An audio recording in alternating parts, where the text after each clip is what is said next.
Hey YouTubers, I see a lot of other people making YouTubes on Memorial Day, and our Memorial Day festivities are finished here today, and I want to say thank you to all the families who lost veterans in foreign wars, and I just want to say I'm thankful for all the sacrifices everybody made, and my sacrifice was nothing because I'm still here, and I'm proud to have served, but I'm even more proud to be an American.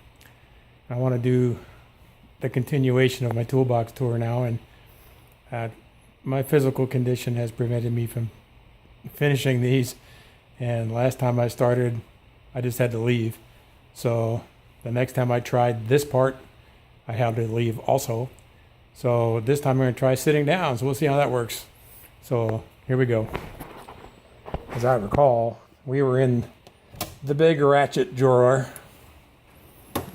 and I was kind of taking a look at some of the other stuff that I have in here. This is mostly working on my Vans, and I have my Vans drawer, but it's wrenches, SAE style, because I have American-made Vans. So these are the ratchets that kind of go with that on some of the bigger stuff. Of course, I use a lot of 3/8, but I also need half, and this is what I have.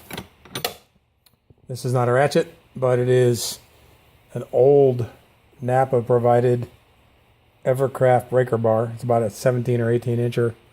Never broken, never bent, never anything, just always worked. And recently I've decided I need a little more reach and a little more leverage. So I got this Harbor Freight 25 incher for about $9, I think, at the parking lot sale. And I've used it a few times on different things, and it's great. This is the 1/2 inch Pro, Pittsburgh Pro flex head ratchet, and I love it too. It's not floppy at all. It just doesn't flop, and it's very smooth teeth. And this button here, this reversing knob, is nice and solid. So solid I can't even flip it with one finger on the phone. So it doesn't have any of the issues that I think other people have had, and I think it's because Harbor Freight has evolved in their quality since those people put their YouTubes up. Handle goes all the way to the end. All metal. Magnet proves it. So the old school stuff, Craftsman, if you don't have one of these, you're probably too young. These work great, but they're 36 teeth. I've never broken this, but I don't put cheater pipes on my ratchets. I know people that do, and I know people that have broken these. This is one of the old USA ones, and to me, it's been one of the good ones.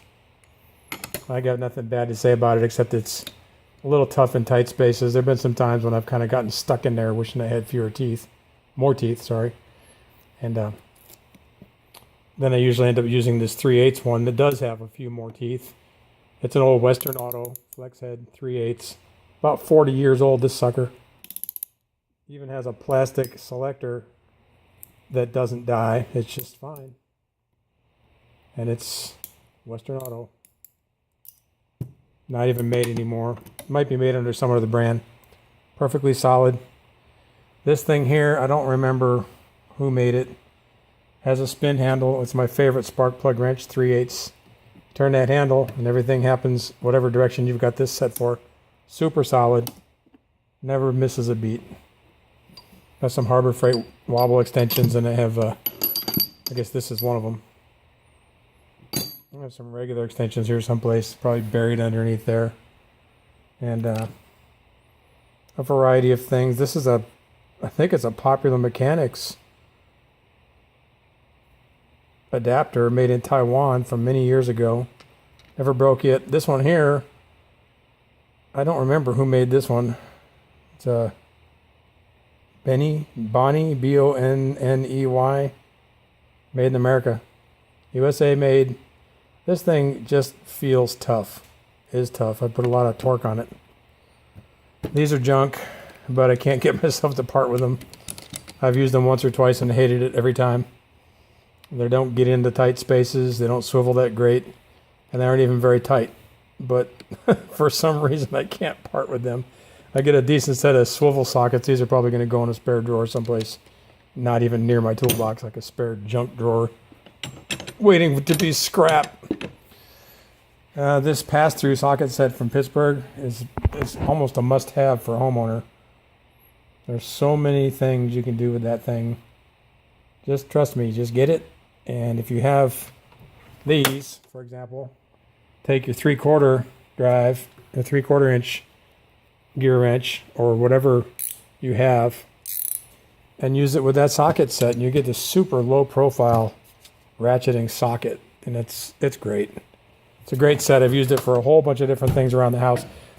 You know, around the house, when you're making stuff or fixing stuff like picnic tables, or I don't know, there's a whole bunch of things. Even when I installed my air reel, you wind up with bolts that stick out the back, and you have to put something on it, and you're either going to have to use a wrench or you're going to have to use a socket.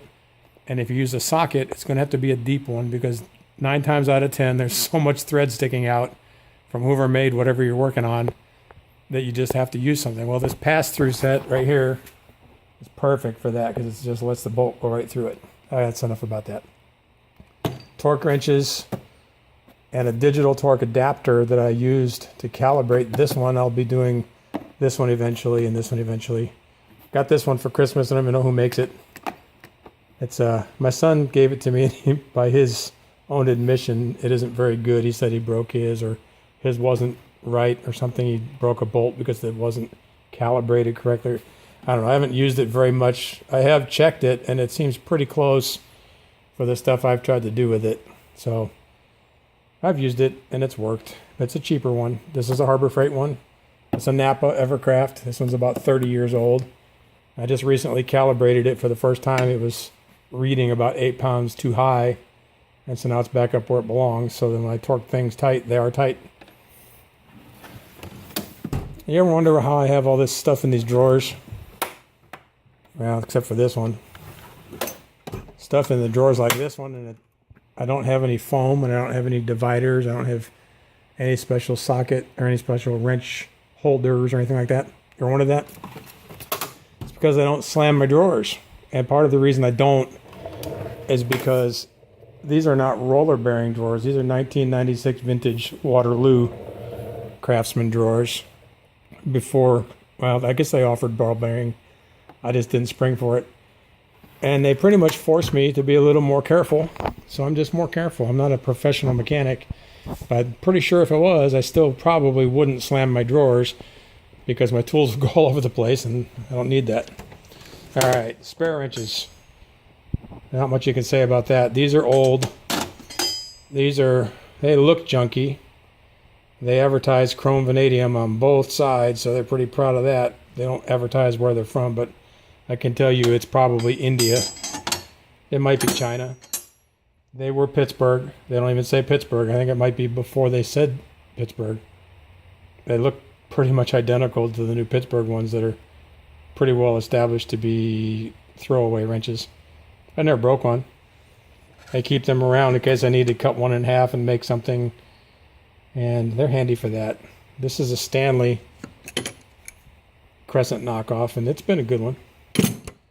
Nothing here is actual Crescent, and they've all worked great for me, because I don't do that much with Crescent style wrenches. All the rest are just, spare combination wrenches. Over the years, I needed bigger wrenches in the garbage trucks. I just don't use them that much anymore. Those are bundled. And then, of course, these are pretty much back in the container they came from, back in the holder, because I definitely don't have much of a use for those anymore. I have some assorted bits in a magnetic tray inside this drawer. A couple of multi-tools that I could put on my belt if I want to. Here's some bodywork tools. I've done a lot of bodywork over the years with these tools. Fixed a lot of dents. And I've even done a little bit of fabrication. And then fix that and make it smooth. This is called my specialty drawer, but nothing very special about it. Got a bearing puller in there, rivet tool, soldering iron, some brake spring tool variant from a kit that came with my brake pliers that I actually use all the time. And some tire irons and antifreeze checker. And this is a circle scriber a friend of mine actually made. He welded some rods together and made the little attachments to make it different sizes, and you can actually put these soapstones in there and you can scribe circles for cutting circles that are actually round. This drawer has some actual specialty tools in it, really. There's an impact screwdriver or wrench type thing right here that you just hit with a sledge. There's a motorcycle chain rivet tool there. There's this body dent puller from Harbor Freight, and it is strong. You can pull my toolbox around with it, so it'll pull quite a bit. There's a compression tester in there, timing light, bunch of tin snips, heat gun, old brace without the bits. The bits are over there, and a slide hammer and its attachments, and then that's actually a steering wheel puller. And then I need to get some other kind of pullers, but at the moment I don't have it. This here is a BX Armor cable cutting armor tool for stripping armored cable. There's a glue gun in there. Alright, this drawer here has my favorite lawnmower sharpening tool now. Somebody gave it to me last week or a couple weeks ago, and I sharpen my blades with it. I'm never doing it a different way after using this. This is fantastic. Flap wheel on an angle grinder. I have a buffer in there. I have a bunch of safety gloves. It's cut proof and jersey, whatever. Throwing knives. Digital dual action sander, and a inline handheld just a regular air sander. Just some stuff, basically stuff that's too big to fit anywhere else. I have lots and lots of throwing knives. There's some more over there in the corner. Okay. Electrical drawer, just for fixing electrical stuff. Another soldering iron that was recently given to me. Just a lot of little odds and ends. Doodads, solder, tape, wire nuts, different sizes. This 3-prong adapter that I never use, and there's this extra shield from a welding helmet. Shrink wrap, shrink tape, I guess, shrink tubing, you call it. Various odds and ends that have to do with electricity. Air drawer, nice professional quality airbrush. Filters for inline when I'm using that. Teflon tape. Odds and ends for stem repairs, valve stem repairs.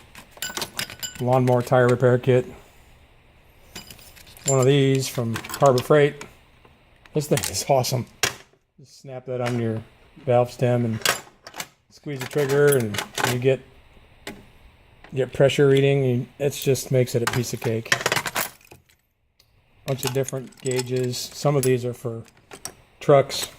I had one in each truck. That's why I have so many.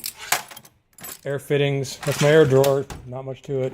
If you have a compressor, you need air drawer. If you have a compressor, you need an air drawer. Okay. That's actually a body shoots gun right there for undercoat. And there's a 1-quart spray gun, old school. And there's an old school sandblaster. And it's just a siphon feed. It's not really very good, but it will take some stuff off if you're really desperate. I'd like to get a pressure blast, but honestly, I don't need it anymore. Pliers drawer. What can you say about pliers? I could probably use a few more kinds, but right now I'll get by with what I have. Got some long ones, got some short ones. I have cutters, I have needle nose, I have vice grips, I have needle nose vice grips.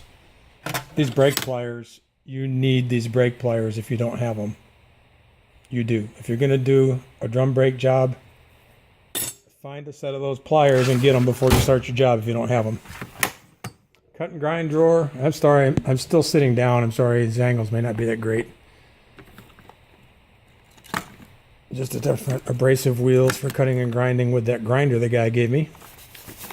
Here's a set of spade bits I got for my drill press. It's over there. I got it at Lowe's. It's a Porter cable, highly recommended. 3-inch wheels to go with that tool. That's a Central Pneumatic Harbor Freight tool. I've had it for about 20 some years. Nothing wrong with it whatsoever. There's a Campbell Hausfeld air chisel. Nothing wrong with it whatsoever. Had it for about 25 years. Here's a pickle fork I made to fit into that for the really tough stuff. And then just other cut and grind fittings. Cut and grind drawer. Now there's a flanger right there that goes in the air chisel. You can make a flange on sheet metal so you can rivet flush with countersunk rivets. It's nice. Last but least, probably, the impact drawer.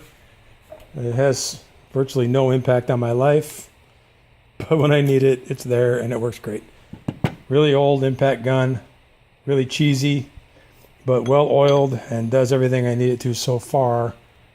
I suspect on the next job it may get replaced. I'll just have to see if it will do it. It seemed to be struggling, but I oiled it up and it seemed to improve it, so we'll see what happens. That's the toolbox, okay? That's the serious toolbox tour from me. I don't get that serious, but I did that time, and I even feel good enough to go back in the house and drink some Mountain Dew or water or something. Look at me sweating. Yeah, I got some medication going. Thanks for watching. Happy weekend, and have a nice, thoughtful Memorial Day, what's rest of it, and be thankful that you can do whatever you want today here in America. Thanks for watching. Like and subscribe if you feel like it. Comment too. See ya.